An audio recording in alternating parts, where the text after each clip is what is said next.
no, wrong chapter. It was about the kings attacking and all that too. So chapter 12, I wrote down 11. It's actually chapter 12, we did that one last week. Chapter 12, starting in verse 1. These are the kings of the land. No. Wrong 11. I'm going to walk out and come back in and introduce myself and start all over. Chapter 11. Oh. When Jabin, king of Hazor, heard of this, he sent word to Jobab, king of Madon, to the king of Shimron and Ashshai, and to the northern kings who were in the mountains, in the Arabah, south of Kinneret, in the western foothills, and in Naphtali on the west, to the Canaanites in the east and the west, to the Amorites, Hittites, Perizzites, and Jebusites in the hill country, and to the Hivites below Hermon in the region of Mizpah. They came out with all their troops and a large number of horses and chariots, a huge number, as numerous as the sands on the seashore. All these kings joined forces and made camp together at the waters of Merim to fight against Israel. And the Lord said to Joshua, do not be afraid of them, because by this time tomorrow I will hand them over to you, to Israel slain. You are to hamstring their horses and burn their chariots. So Joshua and his whole army came against them suddenly at the waters of Merim and attacked them, and the Lord gave them into the hand of Israel. They defeated them and pursued them all the way to Greater Sidon, to Mizraim, and to the valley of Mizpah on the east, until no survivors were left. Joshua did to them as the Lord had directed. He hamstrung their horses and burned their chariots. Verse 16.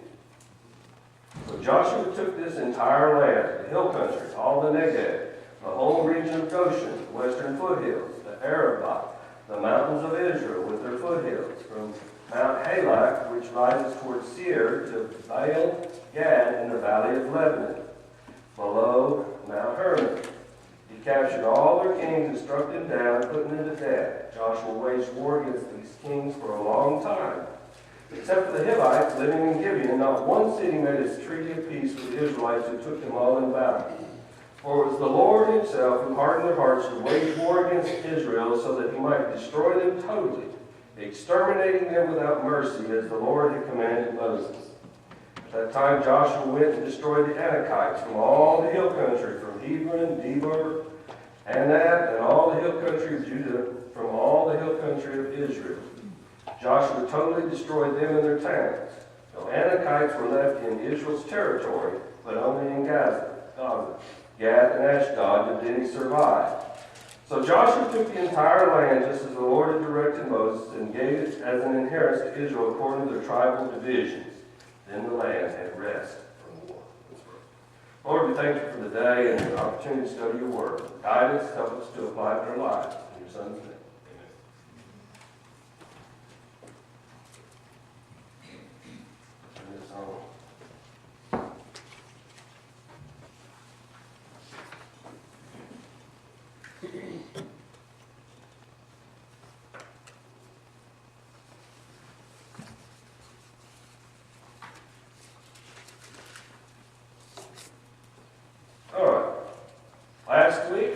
We're still continuing our study of Joshua, and last week we took a look at the southern campaign. We already looked at the central campaign, now we're looking at this, then we looked at the southern campaign last week.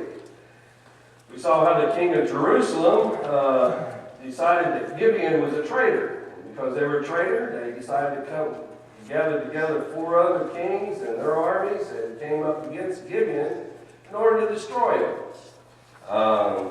Why? It's either because he was afraid that now that they were joining forces, or maybe they were doing it as punishment, or maybe just an example to all the rest. Hey, don't change sides here, we're going to take you out too. But whatever the reason, they came up surrounded and was attacking Gibeon. Joshua was called upon by Gibeon to help. The Bible says the whole army marched all night long to arrive at Gibeon. There, the Amorite kings were panicked and routed. They were surprised, which seems to be a key thing that God uses over and over again by surprising. They panicked and they fled. And they were talked about them being routed or fighting in a panic mode, trying to get away. At Joshua's request, the sun stood still at Gibeon. I don't think we brought that out very clear last night, but it stood still at Gibeon while the valley that I showed you that they went down remained with the moon shining. So basically it stopped right there where it was day where they were fighting the battle and night where they were retreating to. Okay, so they remained, this took place for a whole another day, 24 hours. It says another day. Then the Amorites continued to flee to Beth Horon, which is on the way to the valley, where the road goes down into the valley. And it says that Israel pursued them all the way to Azekah. By the way, you know how much trouble I keep having with names. I try to start highlighting them so I can find them. Hopefully I'll do a little better. It is hard for me to remember the name, even though I can see what it did. For Israel pursued them to Azekah and beyond. And on the road there, we see that God hurled hailstones and killed even more people than Israel did by the sword. So we find that when this happened, the kings hid in a cave at Makkedah. And while they were there, Israel came, pulled them out of the cave, executed them, hung them up until sundown, and then buried them back in the cave where they were hiding, so they could hide for all eternity. Then Israel went on to complete their southern campaign. It says that they conquered Makkedah, which is where Jarmuth and Azekah are all in that same vicinity, and they left no survivors. They conquered Libnah, killed the king, and left no survivors. They conquered Lishka. They had already killed the king, and now they left no survivors. They conquered Eglon. They had already killed the king, and now they left no survivors. They conquered Hebron and all the villages around. They already killed the king, and now they left no survivors. Then they went south to Debir and their villages and killed their king and left no survivors. There's a theme going on here. So after that, that's chapter 10. It says that that's how they pretty much took care of the bulk of the land of the south, which is in this region right here. As we talked about before, they basically, Gibeon is right in here. I'm not going to zoom it in because it takes too much. But basically, they went out here and came right on down. And then as they run down the western foothills through all these towns, they came across the Hebron and Deer right in here. So they basically took all this land here and all these kings except for Jerusalem. They killed the king of Jerusalem, but they did not take Jerusalem. As you'll find later, if you've read ahead or know anything, they never could get the Jebusites out of Jerusalem. David was the first one to finally accomplish that. But basically, they've taken all this land. Of course, here's Jericho and Gilgal, which is their base. Right over here is where Bethel is. And so that brings us kind of where we are today. Now they've pretty much taken the southern, right in here is Shechem, but they've already taken the central, and now the southern, and now we're going to take a look at the northern. As they approach the northern, I want us to look some at this land here as we go. From down here at Jericho and Gilgal, which is their base always, throughout this whole campaign that he does, we find that he will go north. Now, we're not exactly sure. The key battle is at a place called Mariam, or the waters of Mariam. There's 2 or 3 possible areas for it. It's all in the same general vicinity, north and west of the Sea of Galilee. It's all got kind of the same situation as far as flatlands and water and things like that. So we'll look at that as we go. But basically, Israel would have probably gone right up the Jordan Valley. As I've mentioned before, that when we were over there, that was the easiest way to go north to south, was run right up the valley. Most of the time it was easier, and that's why we've seen the valleys, the approach to Gilgal and all these places, were up and down the river valleys. It's the easiest place to walk. If you've ever hiked anywhere around here, it's kind of hard to hike up a mountain, down a mountain, up a mountain, down, so you normally follow the natural contours to get you there, which are primarily rivers. I mean, look at our country. It's settled the same way. So anyway, they would have probably done that. The only other route is if they were up here in this area at Bethel and Gilgal, which seemed to be their point where they moved south, and they could have gone north from there. you can see this area right here, geographically, there's a natural cut through here. That's right through Shechem, which is why we talked about how critical the location it was.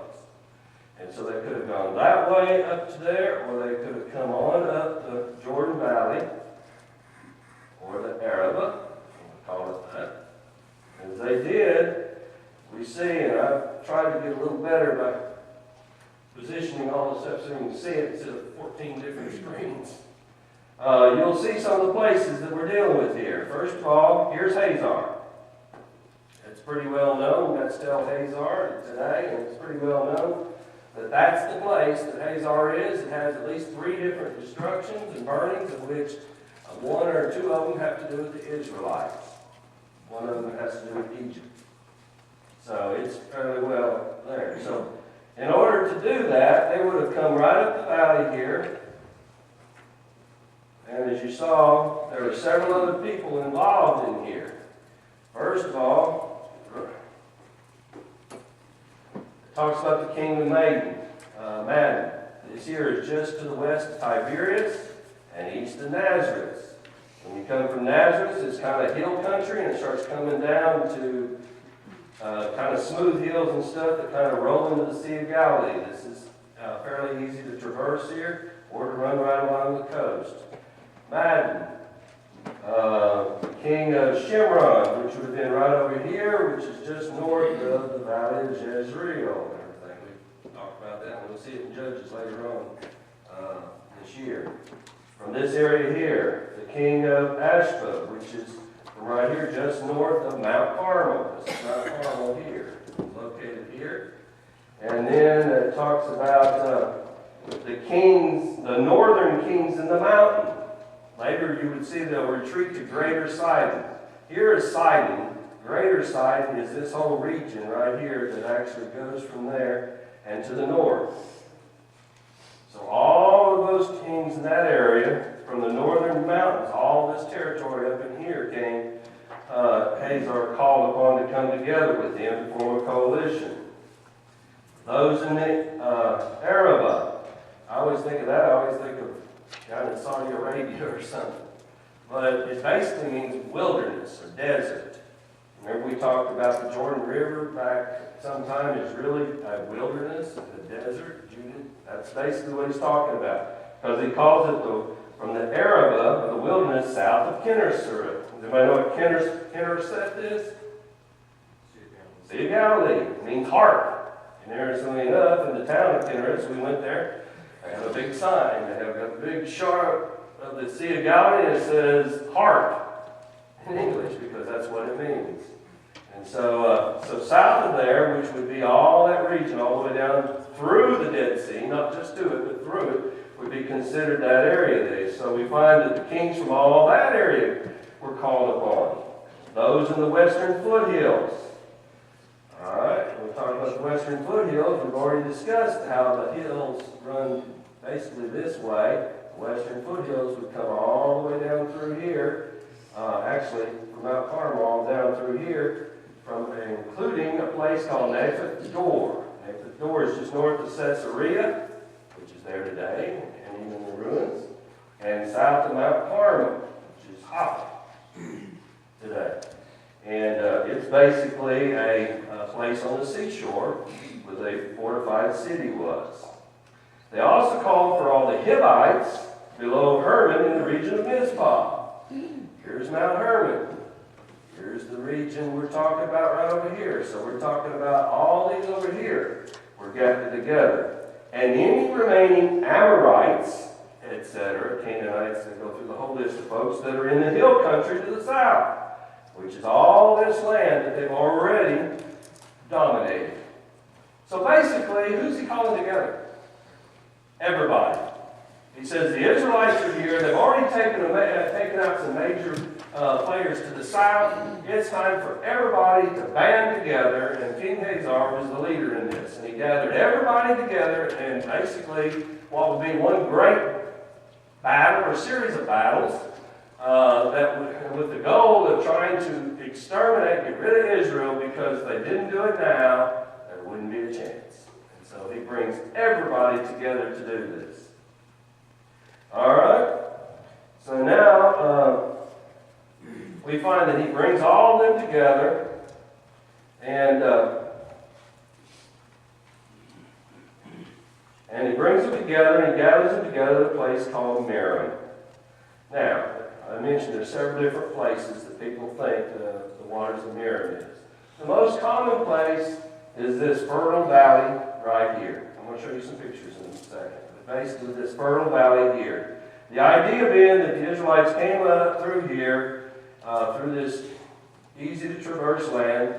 This large area, remember, they gathered the army of all armies. Every fighting man within the entire region there was gathered together to fight. They came together with what? What kind of weapons did they have?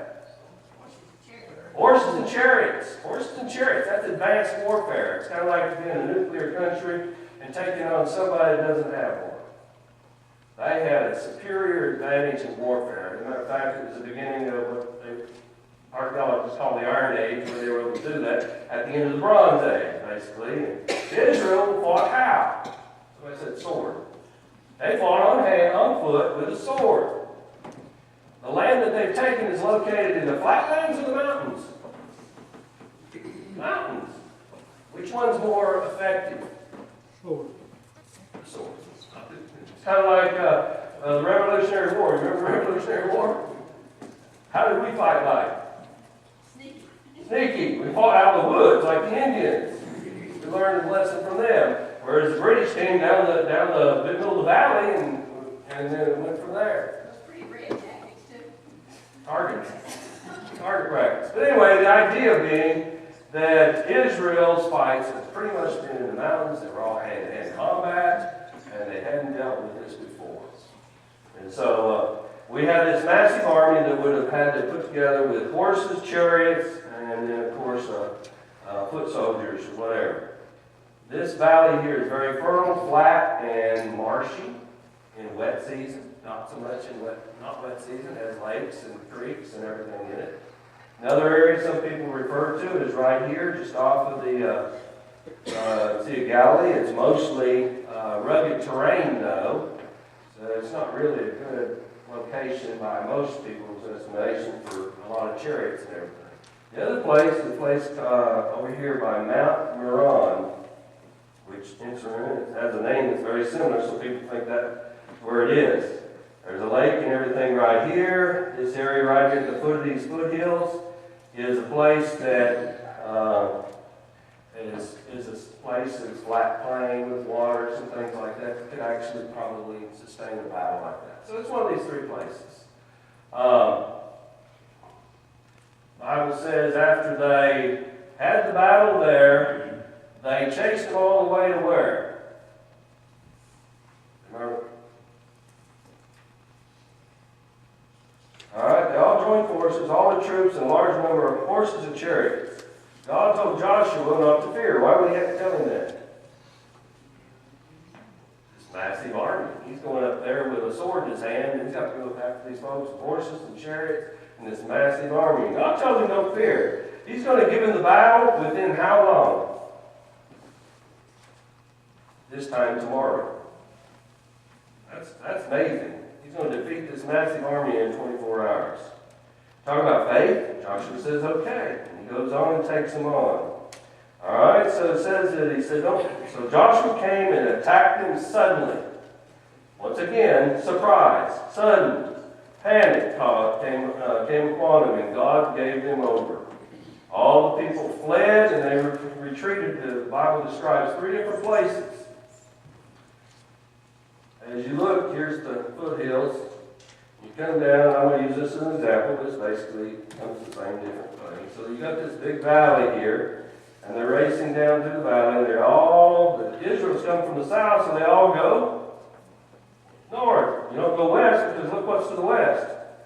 You can't get over them. So they basically run up the Jordan River Valley to the north of the Sea of Galilee. And as they get up here and they start going north, we find that the people came from, you saw how they came from all these places.